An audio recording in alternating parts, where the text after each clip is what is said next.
Welcome to Book Club for Movies, everybody. It's May the 24th. Be with you. There it is. I'm Ryan Miller, and anybody got a smoke? It's Matt Amberg. Too obvious? Maybe. Try what's the other I've got another one. Okay, let's do this one. See what happens. He was born at a time. Matt Amberg. That's the one. Is that okay? I love that line. I don't know how you could choose. There's so many good ones in this movie that we're doing this week on Book Club for Movies, where we talk about one movie that we've seen each week. We hope you join in on the conversation. You send us a tweet, you send us an email. We'll talk about your suggestions and or comments on the show. This week, it's Assault on Precinct 13, the 1976 classic, and or the 2005 less classic, but we'll get there. Do we have a Matt Amberg special synopsis? This time we do not, and Okay. I will explain why. This movie is kind of hard to summarize. It has one major section, but everything leading up to it is three different vignettes that kind of all come together. So here's what we got. Okay, all right. Assault on Precinct 13. It's going to roll in at an hour and 30 minutes. Written and directed by the man himself, John Carpenter. Starring Austin Stoker, Darwin Boston, and Lori Zimmer. Our plot synopsis is as follows. After 6 gang members are brutally murdered by the LAPD, the remaining gang leaders swear a blood oath to get revenge. Okay. Simultaneously, 3 death row inmates traveling from one prison to their final destination are pulled into a precinct 13, by the way, that is closing down due to one of the inmates getting ill. Okay. That's pretty good. Simultaneously, Still going. following that, we are led to see the warlords, the four remaining gang members, finally hunt down and brutally murder, for no reason, an ice cream man and a little girl. The little girl's father kills one of the gang members, rushes himself to Precinct 13, and that is where the siege begins. All right, not bad. Hey, you have a long and storied history with this. Sure, I've seen it a bunch. I like You're it. a Carpenter man yourself. I enjoy the Carpenters I've seen. What Carpenters have I seen? Well, Halloween. Halloween, Ghosts of Mars. Was that a? In the Mouth of Madness. I have not. No. That's a good one. And then maybe just this. So. Okay, so you're a little behind. We got stuff. We got to get you. You got to see Elvis. We got to get you to see Elvis. Is that with Kilmer or Kurt Russell, baby? Kurt Russell. That's right. It's from like 1977. It was a TV movie. All right. So, being as it is, where should we begin with this movie, this classic? Yeah, well, I guess let's break this down a little bit into these 3 little sections, and then tell me what you meant by that, actually, because I didn't catch that. The finale is it's a compilation of things coming together. So at the very beginning of the movie, our opening sequence is some gang members running through they're running into like an alleyway or something yeah. And cops just gun them down. There's no freeze. There's no we're going to arrest you. They just all get murdered right away. That leads to a sequence where you see 4 of the gang warlords or heads of the gangs, whatever, cutting themselves, swearing a blood oath, saying we're getting revenge on everybody now. So that's the first section of the movie. Okay. The next section of the movie is we meet our main character, Austin Stoker, policeman, African American. Yeah, he is his first day on the job as a lieutenant. It's his first. That you can glean that from the conversation he has. And the first job he's given is a terrible crap job. He is told to go to Precinct 13, where it is they're closing the precinct down. It's the last day. They are finishing everything up. There are only like 4 people in the precinct. Which he's a little bummed about, but right. Then his superior gives him the line, "There are no heroes anymore, Bishop, just men who follow orders." Right. Exactly. So this leads us to the precinct where we meet the rest of our characters here, and is the precinct at the same time where we see the busload, 3 guys. Right. Some of them larger than life. Yeah. On their way to death row. They are brought there because one of the guys is very, very sick. They're brought to the precinct because it's the closest one to where that bus is. And the precinct allows them, after a little bit of back and forth, to hold them and put them in the holding cells. So they're in the back of the... But that bus is carrying our other big guy, I guess. Our other protagonist, almost. Basically, right. Napoleon Wilson? Is that right? Napoleon Wilson. Okay. Who's introduced fantastically, like he's a big... nobody knows what he's done. We never find out what he's done. But it's something big because everybody knows him, knows who he is, and is not to be messed with. Right. So those two set up that sets up where the rest of this movie is really going to take place. And we get one little other section where a father is driving with his daughter trying to find their grandmother's house. He pulls off to the side of the road, gets into a phone booth. What is a phone booth anymore? Nobody knows. Gets into a phone booth. Daughter sees the ice cream man, who has been watching a car go back and forth multiple times and is freaking him out. And he's not real sure. The girl comes up, buys an ice cream. The guys pull up in their car, and you find out it's the 4 warlords.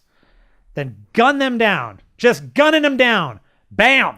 Well, he dances around the ice cream driver for a bit, and the ice cream driver doesn't get his gun in time. And he kind of pushes him up against the truck, and they toy with him a little bit. But then the girl comes back to be like, "Hey, my ice cream's wrong for some reason," and she just gets shot immediately. Right away. Which, was kind of the first whoa, like here we go, because, and maybe you'll get here, but there are these 3 different kind of things coming together, converging, but they don't converge. Like the assault on Precinct 13 doesn't happen until halfway through the movie, 45 minutes in. Yep. The kid getting shot happens a little bit before that, but still, there's a large part of the beginning of the movie where I was kind of like, what are we doing exactly? It's a build. It's a real build, Yeah. and you don't, I don't know. The first time I saw it, I wasn't expecting it. It just was not, the movie doesn't play out the way I thought it would. And I love that for it. It's cool. So after the little girl is shot, after the ice cream man is shot, the father sees what's going on, grabs a gun from his car, rushes up, shoots one of the guys dead, and then runs away. And as he's running, the assumption being they're following him in some way, he runs into Precinct 13, which is shut down. There's a handful of people there and prisoners, and that spurns the assault on the precinct itself.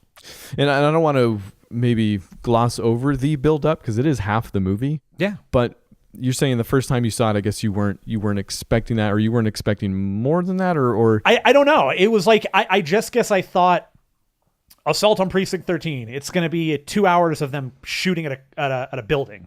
Right. And thankfully, you were thinking of the follow-up that hadn't happened yet. And thankfully it's not that, that's yes, realizing much later on that and I'd liked the movie fine as a kid.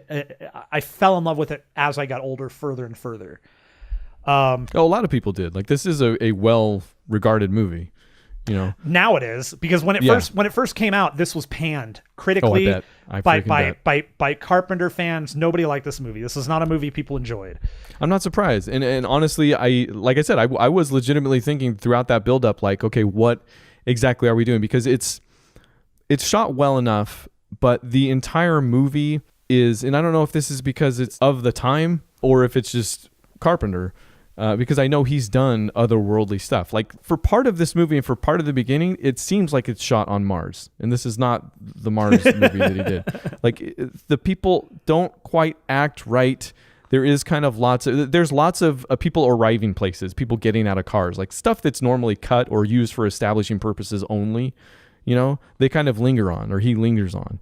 I wasn't completely sure if it was going to pay off, I guess, or if it was just because I was watching a movie from the 70s type thing, Yeah. No, and I those are reasonable things. I would probably say I'd probably chalk that up to both. Yeah. I think it's where I landed. Yeah. Little bit of Carpenter, a little bit of the time, and honestly, probably a little bit of just whoever was editing the movie said, let's hold here and that's a good transition. Sure. Which again, yeah, I came down basically there as well. It's like, because it doesn't necessarily stop once the assault begins.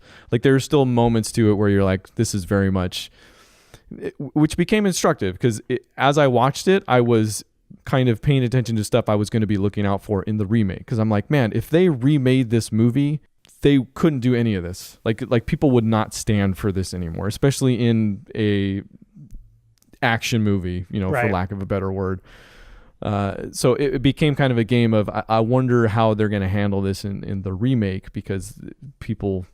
It's very different. Because I get it. And especially by the end, like when the assault happens and when the violence really starts to kick off, and when there's that great moment where he's trying to bust open the chest with the shotgun in it, and throws it at Napoleon at the last minute, who guns down all the guys that were coming at them through the door, like at that second. Yeah. Like that was a beautiful payoff. Like even just that moment alone, I was like, okay, the whole 45 minutes at the beginning of this movie was pretty much worth it. Like it becomes great, but still, and maybe I'm getting ahead of myself.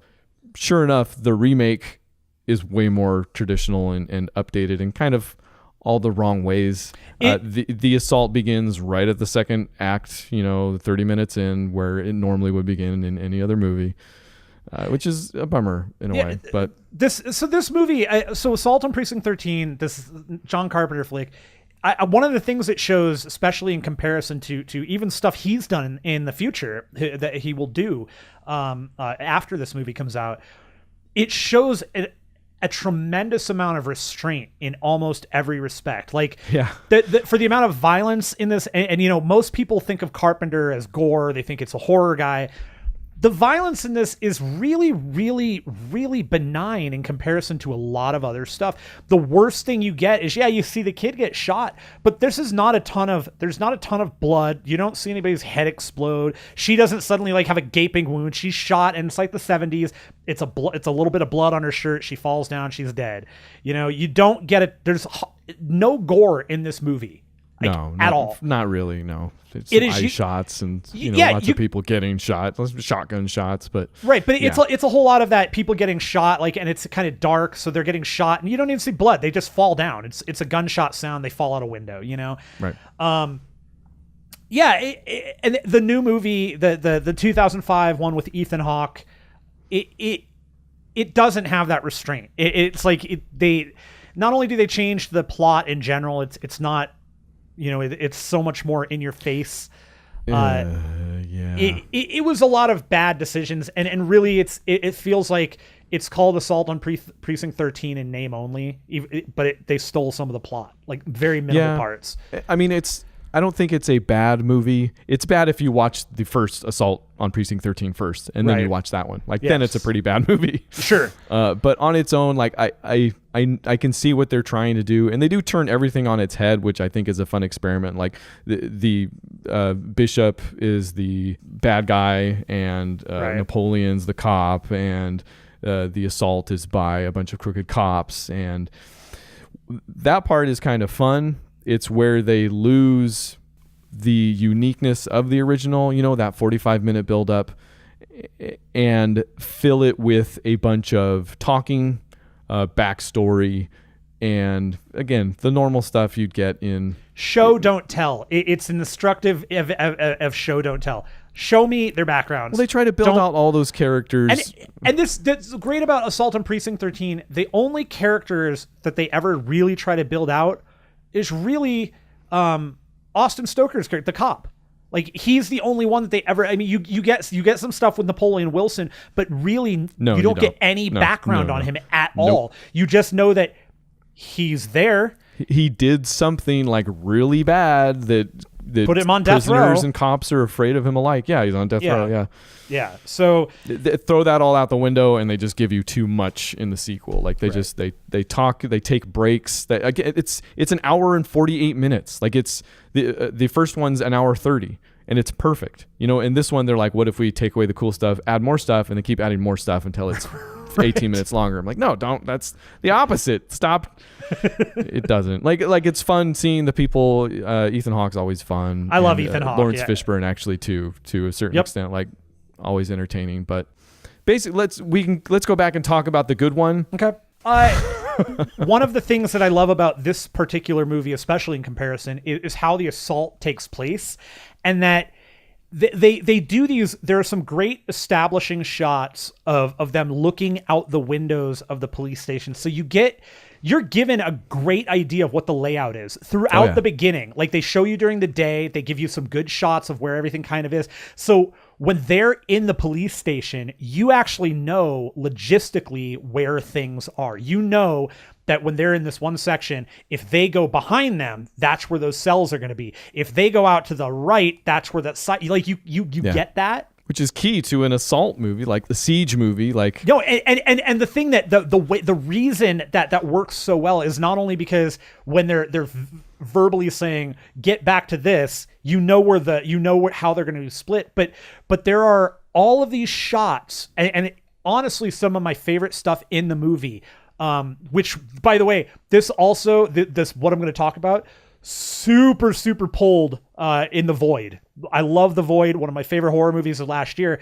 Very much so Assault on Precinct 13 with a horror movie twist, like real bent on it's The Void is like Assault on Precinct 13 meets Cthulhu, kind of, like a Lovecraft thing. And I don't want to interrupt you too much, but why that's weird, and you've already talked about Carpenter kind of being the horror guy, that's not completely gone here. Like, if anything, it's just transposed. Like the gang members that just keep coming and coming and coming, they're zombies. That's what I'm getting to.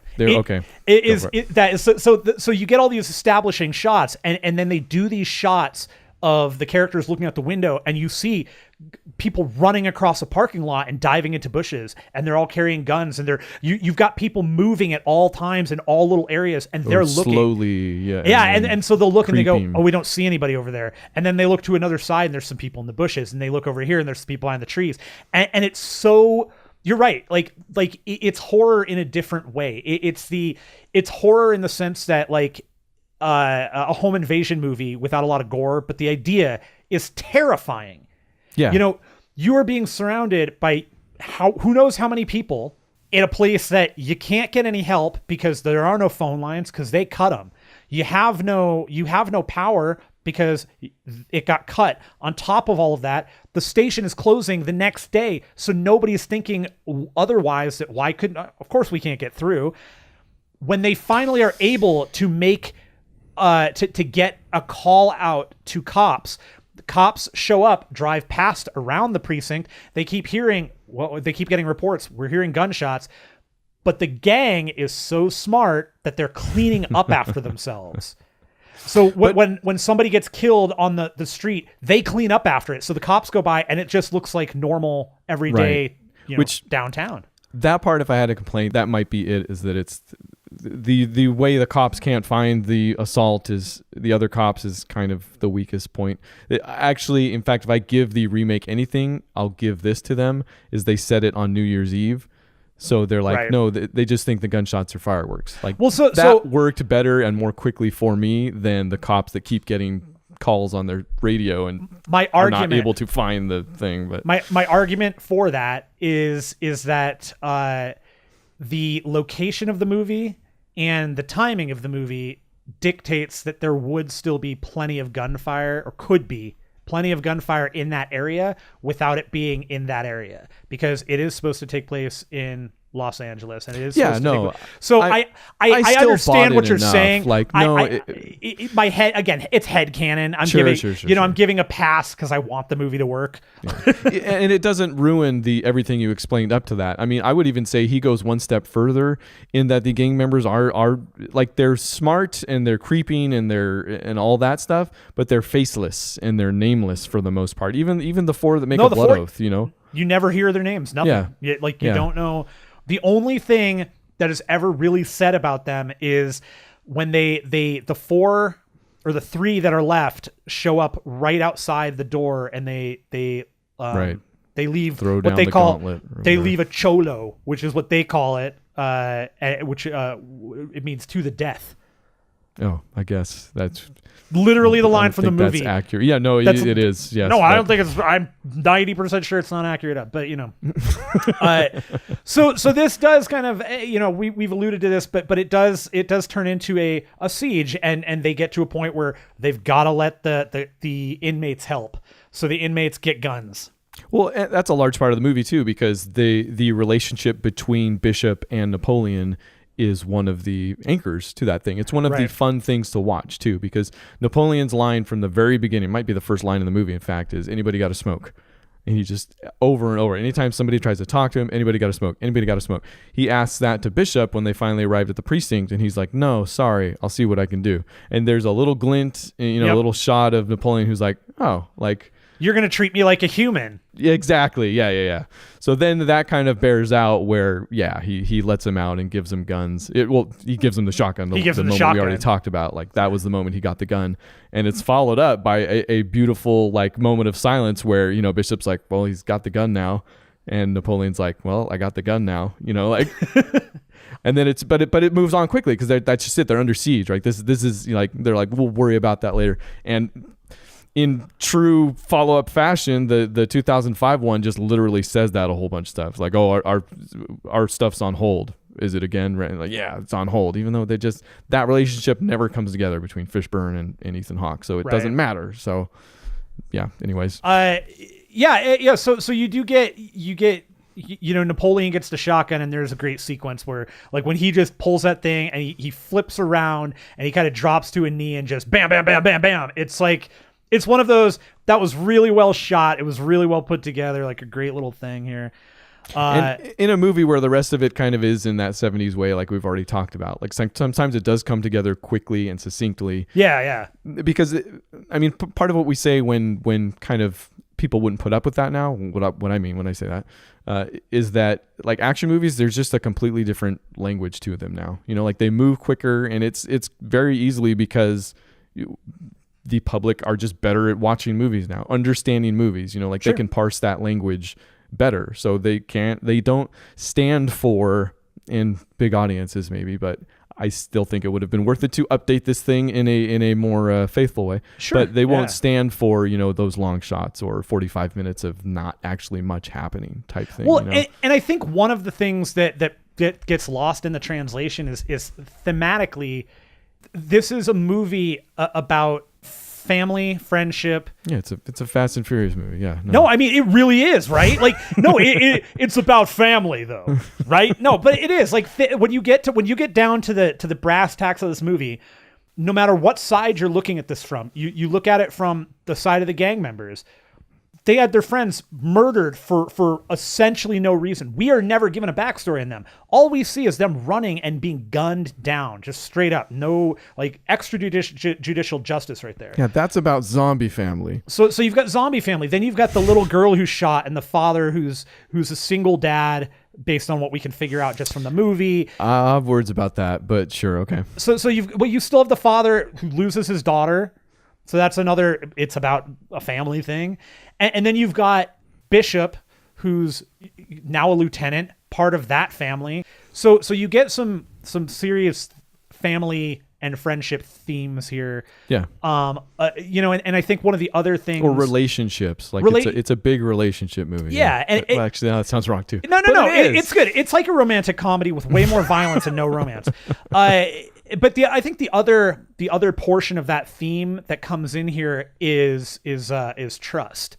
It's because it's not just about, right. Like, and again, it comes from multiple sides. You have, if you take it from the gang members' sides, they were supposed to be trusted. You should be able to trust the people you're around and to have help, and 6 of them got murdered. That's like absolute trust. Yeah, they just run into guns, right? That's right. That was the cholo, like they're not gonna stop no matter what. But yeah. Well, and you get you have the trust between the father and the cops, and then you've got the cops and the Napoleon, and then so trust, I think, comes into this too. It's definitely a romantic comedy when you break this down.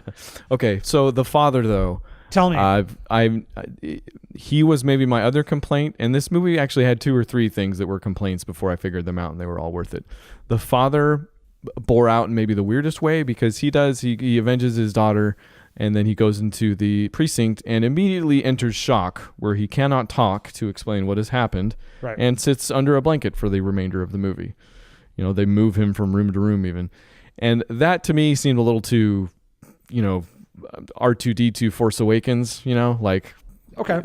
a little too contrived or just dumb, until the end, where freaking Lori Zimmer, Lee, who does a fantastic job. She's great. So freaking fun.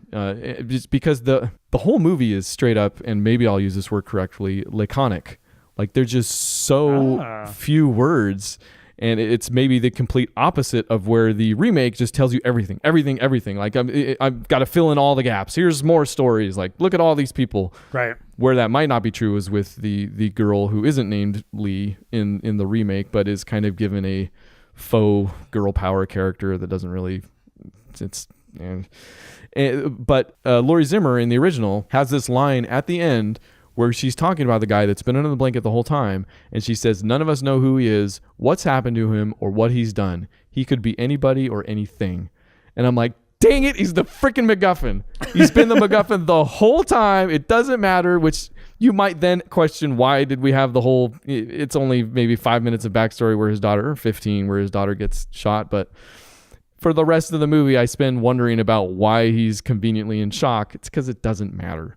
No, He's it doesn't. Freaking MacGuffin. Well, and the thing is, like, one of the other themes about this movie, if you hadn't figured it out from the title and the fact that we've talked about this, is obviously violence. Like, and not just it's pure, like, just unadulterated violence. Like, it is a theme where the body count is high, right? And it is very much so a things don't need to be this way type of situation. But with him, what I think is like where he comes into this is he's the reason I think the gang initially even goes to the precinct. They're following him. Like he cuts through that parking lot that ends up being like the parking lot that you see throughout the movie. And it's one of those things where not only does he lead them to cops, which is their ultimate thing now anyways, they don't know. They have no idea that there's only like 8 cops in there. There's a grand assumption that it's a whole precinct, which I think is also fascinating. And that, he walks in there, dumps everything he can, and then catatonia. Like, he's just, time to take a trip. Yeah. But they ruin that in the remake, because while it is fun to sometimes be like, oh, hey, I found a Gabriel Byrne movie, like these are few and far between. He becomes like the whole, like the backstory of the gang, or it's not the gang because it's the police ones in that time of them coming to destroy the precinct. Yeah, it's again the old one does violence better because it's faceless. It did everything better. I mean, I don't like the main twist on the Assault on Precinct 13 with Ethan Hawke from 2005 is that the character that plays what would be the father is essentially it's Gabriel Byrne, who you then find out is actually the one in charge of the whole assault in the first place. Right. Like, and that to me is we don't need the competing viewpoints. Like, I don't need to know. Not at all. This is Assault on Precinct 13. If you're going to show anything, show directly outside the police department. That's all we ever need. Yeah. That's why I'm saying, think if they had remade something that was faithful to that, like that was, you could probably make something that was a little bit more, had a little bit more cinematography in it, or looked more stylistic in a way, but still adhered to those tenets of, and again, we're armchair directing or movie making or whatever, but. Dude, you went to film school. I've watched movies. We're professionals. Yeah, exactly. But yeah, if they could have just update this classic 1976 movie, everything that made it good and seminal in a better way, then it would have been a better movie. That's all I'm saying. Yeah, no, I agree. And I the downside to this movie is, and somebody else mentioned, I don't remember who it was. It was like Patton Oswalt or somebody. Oh, you know what? It might have been Penn Jillette, actually. But somebody brought up the cell phone conundrum. And it's like, this is one of those movies that is just, you can't remake this movie because there is no way to make this movie work in an age where cell phones exist.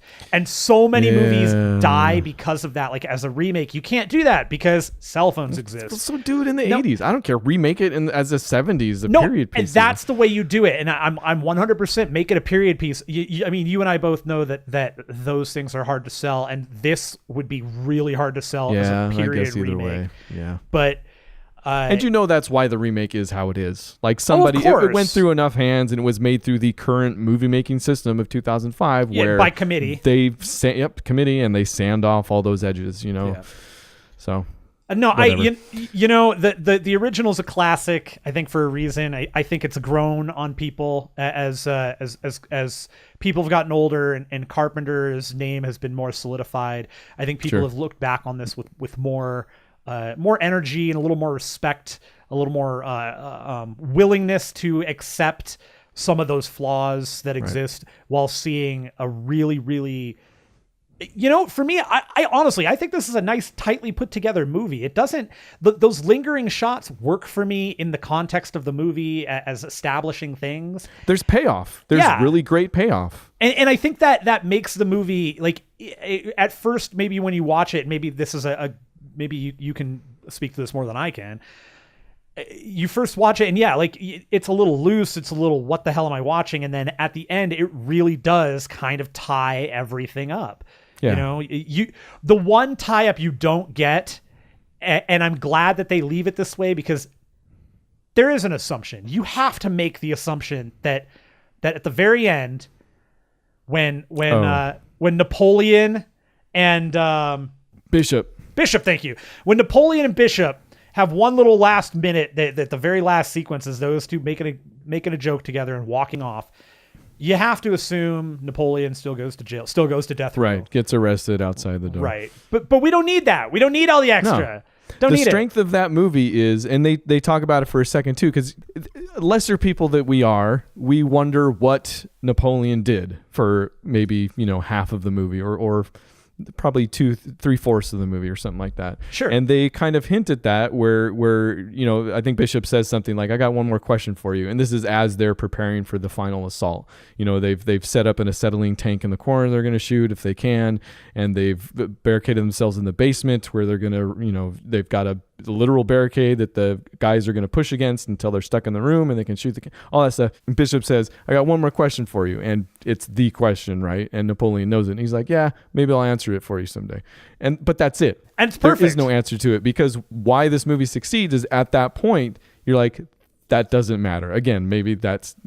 No, 100%, man. No. It never mattered. It doesn't. That doesn't change any of that. It doesn't change the relationship that they developed and how cool it was seeing that come together, the issues of trust that they were playing with and all that. And it correctly knows what the important and awesome part of that thing is, and doesn't. Right. And I think that brings the final basic theme on this movie up.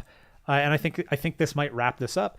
I personally think that one of the basic themes throughout this movie is you never judge a book by its cover. Like it's very basic, very simple, but you see it throughout. You see it with Napoleon and Bishop in particular. You see it with Bishop and Laurie Zimmer's character Lee. Or why the hell are you judging a book by its cover when there's a guy with a gun pointed at you? Yeah, behind the gun or behind the book. There are bigger problems. There are bigger problems.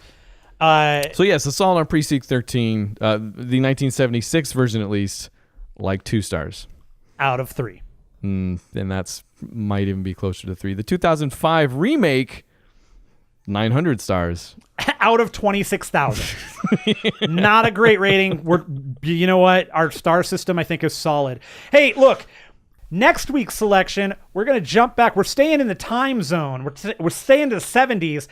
We're going to do a couple movies in a row here by the great William Friedkin. Next week's selection. Just found out this movie exists. The French Connection. Oh, is that next week? We're going to do that next week because the next one I want you to be able to find it and all that stuff. Okay, because I don't know about that one existing. So yeah. Stay tuned for the one I knew existed next week. Week after that, No idea. No idea.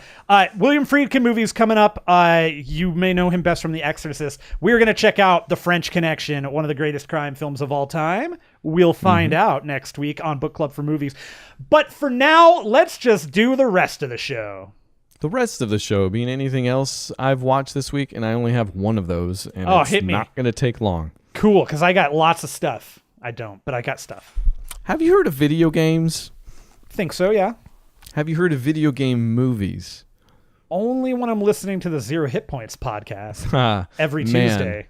They're worth it all the time. And this week, Prince of Persia. Ah, yes. Jake Gyllenhaal does look very Persian. Jake Gyllenhaal, let me tell you, that movie has lost nothing in the years since its release. Did it have anything when it was released? It did not. It is still clumsy. No scene really drives itself into the next, and the transitions are weird to, I guess, workable at times. Just rough, huh? Yeah. I mean, it's not the worst movie I've ever seen. Like, I got to the end of it, and family seemed to enjoy it. You're alive. You might be dead inside. Yes. Much like the characters in this movie, Princess Girl and Guy from Game. Guy Smiley. They try to have like a rapport and lines that are mean to nice to now we're in love. None of it works. In fact, the weird thing is some of the action sequences, some of the set pieces are pretty good. In fact, good to really good, I would say.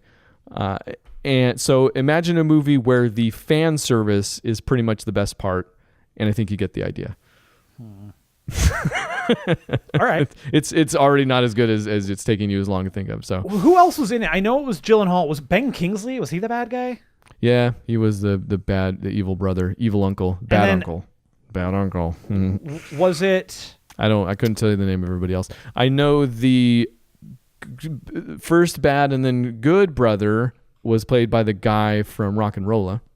Don't remember his name. Main dude, Johnny Rocker. Yeah, Gerard Butler. No, sorry. The actual Rock and Rolla from Rock and Rolla. Alfred Molina.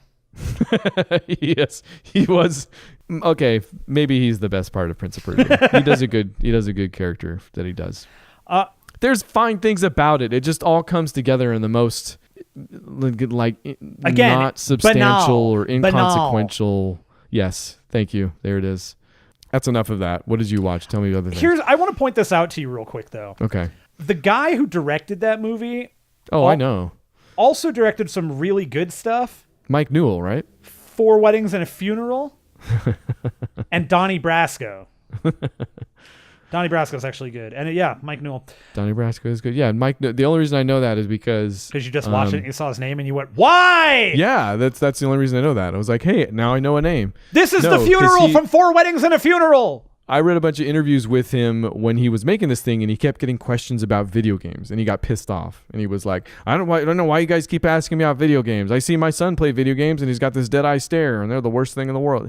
And then Roger Ebert did an article that was like, man, Mike Newell really gets it. So then I did an article that actually got featured by Gamasutra, actually, strange enough. It's you could do like blog posts, and then they'll pick features from blog posts that are on there, and they picked it. But published writer Ryan Miller. Yes, but maybe I'll share that link or something. But that's the only reason I remembered who he was, because I was like, what did your thing say? What was the summary? It was a games as art thing, because that was Ebert's thing, which I love. Roger Ebert, like, he's still one of my favorite critics of all time, both entertainment wise and just theoretically and critically. Critically, all of the above. But it was basically, he was like, Mike Newell really gets it, and I was like, well, you just really get Mike Newell because you were born like months apart and you're old and you don't, and you date. So I wrote an article that said they were wrong. There you go. That's what articles are for, to tell other people they're wrong. Yeah.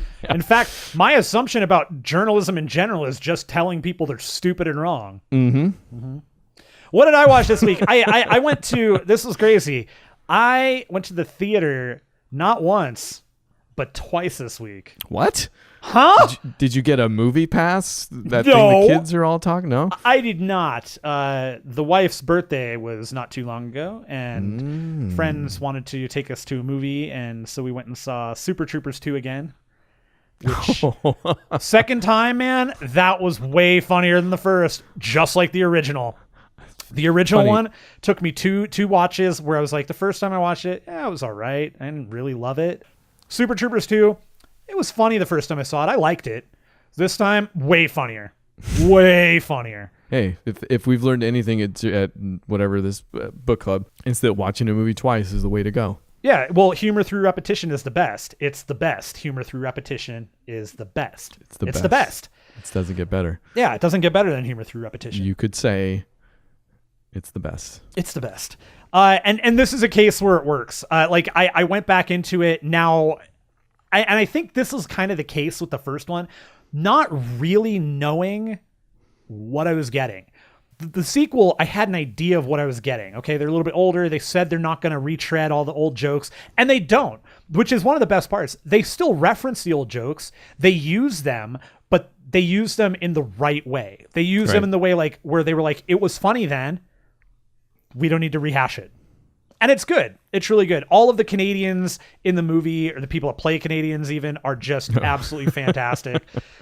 Bruce McCullough is still one of my favorite kids in the hall, if not my favorite kids in the hall, and his little tiny, his tiny cameo there is just delightful. It's super freaking funny. I will fight the person that asks me to choose a favorite kids in the hall.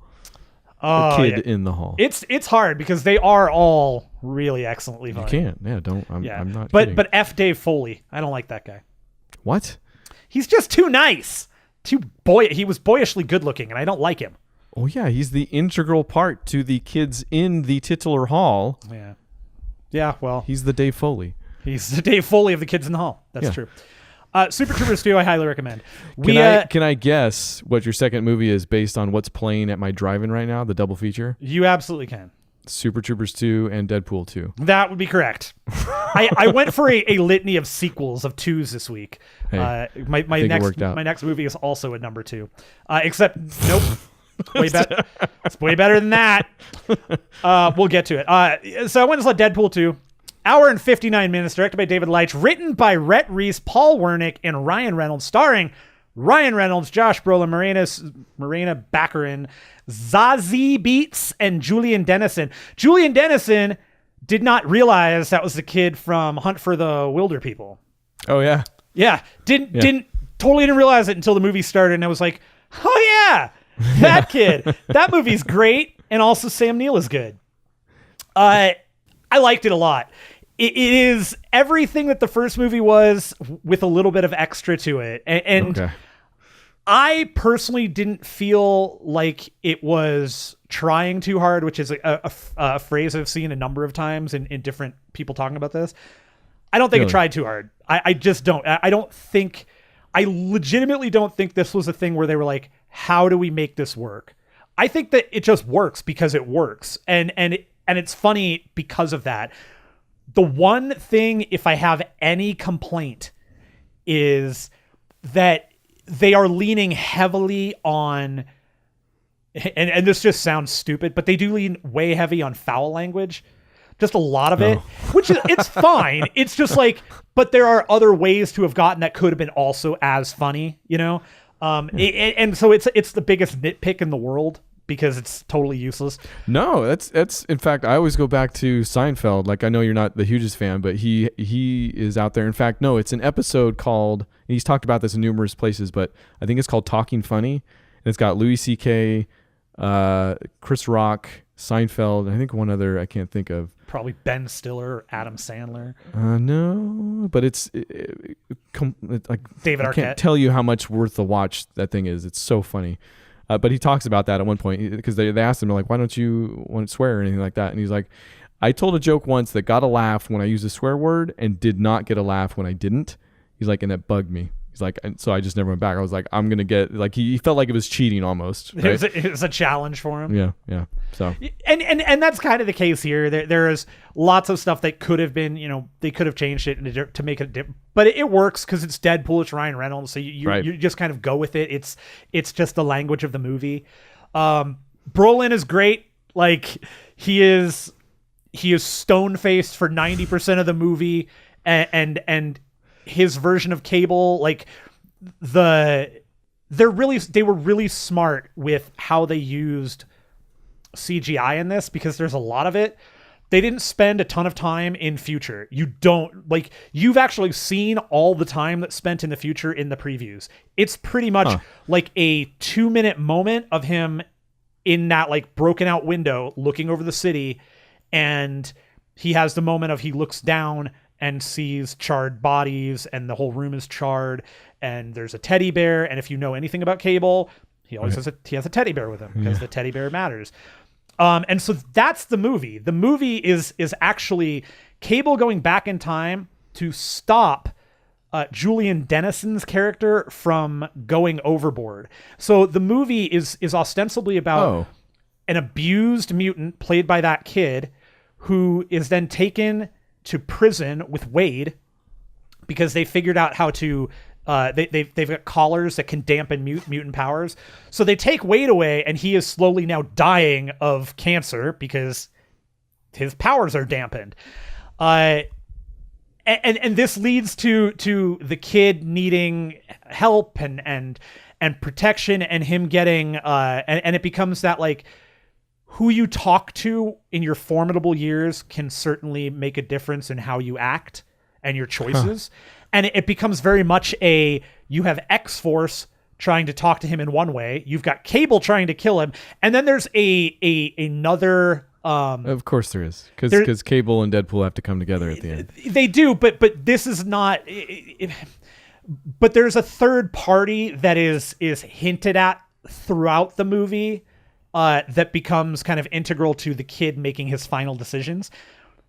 It's really, really cool. That particular section of the movie. All right. I think I'm going to see this week, actually. All of the X-Force stuff is like, I can't wait for you to see it, because there's a lot of discussion in that. There is ton of it. There is a ton of discussion for the X-Force stuff. I didn't see the preview in the theaters until I think Infinity War, where the normal dude, like the sweater dude, comes into play. Yep, Peter, yeah.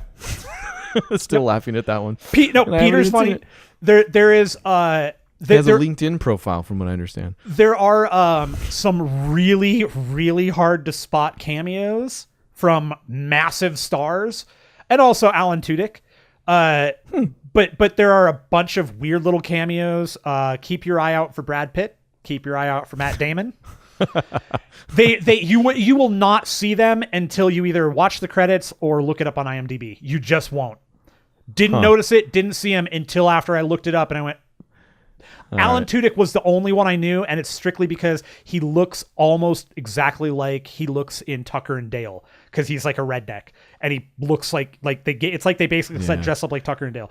I'm gonna see it this week. It's very funny, and absolutely, I want a whole hell of a lot more Domino.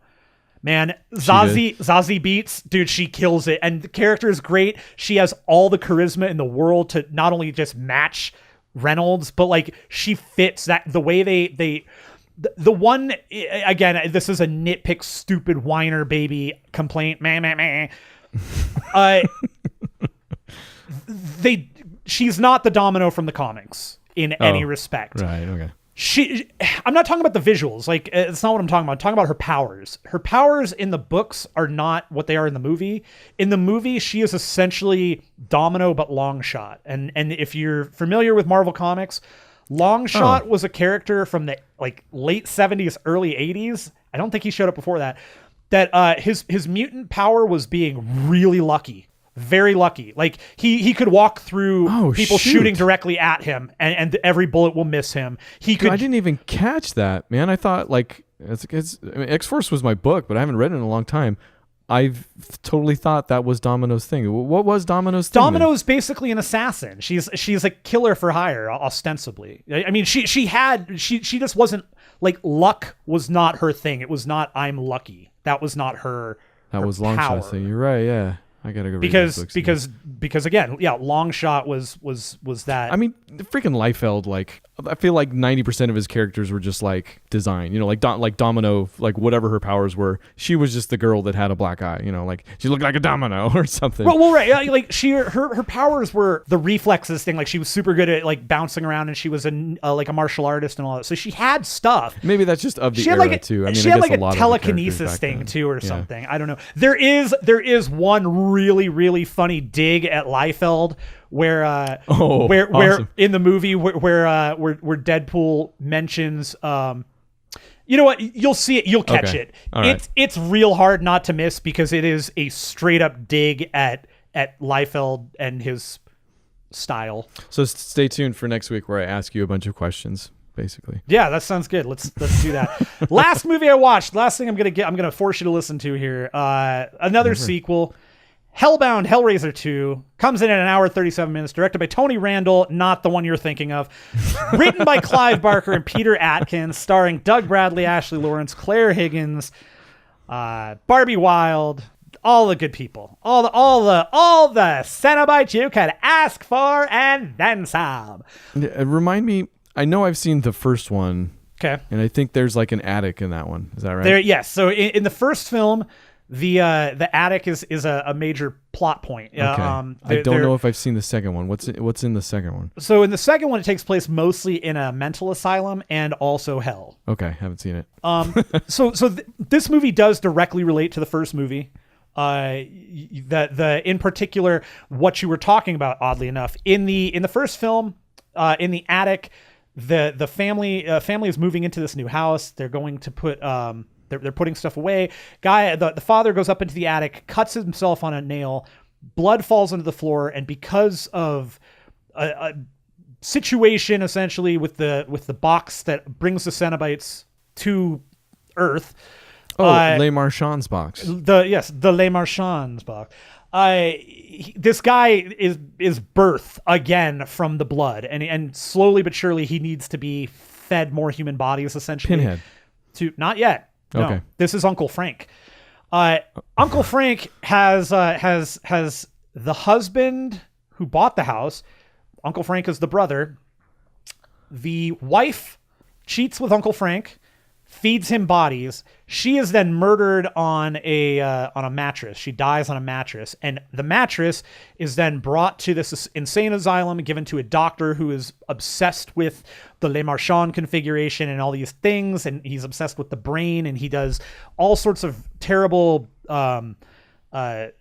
surgeries on the inmates. Yep. And so you have your hero from the original film.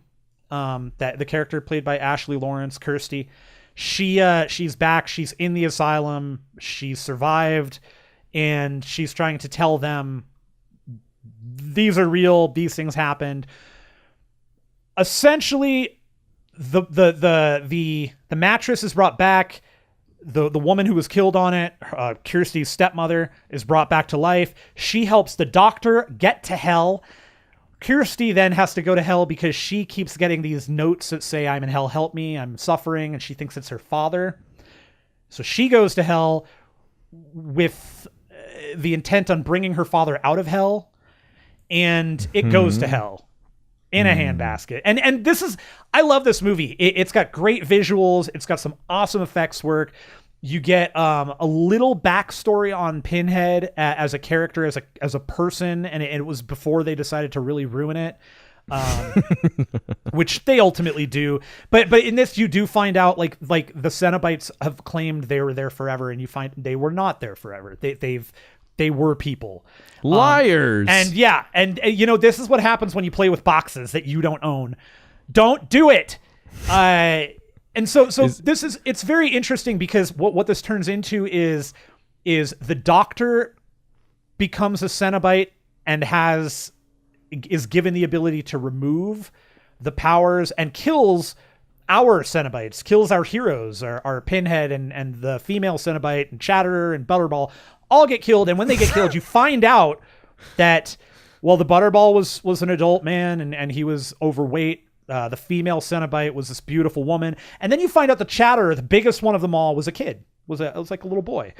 And essentially the Doctor is trying to take over Hell and become the next evolution of the Cenobites. And it's a great flick, man. It's just so well put together. I forget how just creative those things are. It's great. It's like I said, it's got some really good stuff in it. The sequence where he the Doctor becomes a Cenobite is really well done, where he gets, because the Cenobites all have something. The female Cenobite's throat is torn open. The Chatterer's face is all messed up and he's just biting his teeth. And the Butterball has like no eyes. He wears glass, and Pinhead is, Pinhead. So they take this guy pins. And they put these like wires through his head and he's forced to like eat this thing that comes out of his hand. It's real weird. But it's great. Is this Barker is the dude right here? Yes. Clive Barker was gave him involved with he gave the story. He did not write it. He didn't direct it. He gave the story for it. Peter Atkins wrote the screenplay based off of Clive Barker's story. All right. I'm going to look up Tony Randall after this, see what else he's done. Yeah, lots of dancing, singing. Bob Hope. But that's it. Couldn't that's be all I any got. Weirder than, okay. Hey, that's where we're at, my friend. That's a well-rounded book club for movies right there. That's it. The book club for movies. We finished it up. Thanks for stopping by. Remember to hit us up, podcast@bookclubformovies.com. If you got suggestions, if you got comments about the movies, because right now you've got a movie assignment. Get out there. Watch The French Connection starring Gene Hackman, directed by William Friedkin. Feel the love. Feel the power. Feel the book club. Feelings.